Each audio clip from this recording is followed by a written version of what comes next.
I had enlisted in the Navy after being drafted and made 3 deployments to the South China Sea on board an aircraft carrier. Watching planes launch fully loaded and return with no bombs made the war seem somewhat abstract to me.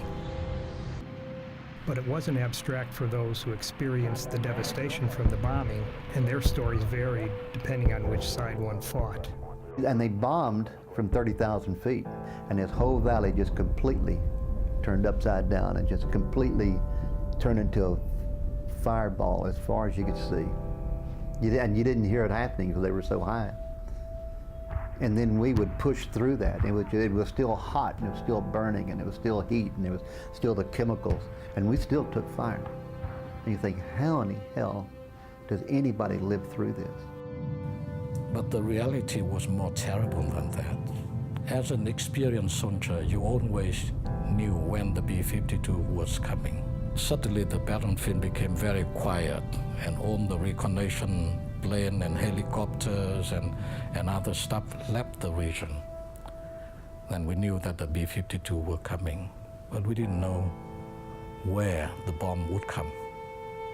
And you sit there like a duck, trying to cover yourself and waited. So I lost one of the hearing of my ears in one of the B-52 bombing. And lots of my friends died in that bombing, 1971. We go in the village, and suddenly we see in the sky the smoke from B-52 make bombing. And we go in the tunnel, and it is like this. We hear every day. And there were a lot of bombing. And because we live in the countryside, there were quite a lot of that. That was my earliest memory of the war. And then just basically, I just never thought anything was different. After a few years, you just figured that was the way of life.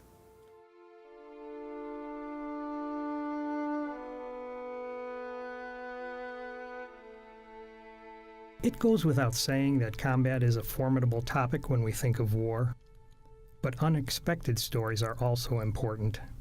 For example, music and art and their connection to the war. Tôi là họa sĩ, làm về cái mảng, tức là cái mảng về văn hóa, tức là dùng cái bút để vẽ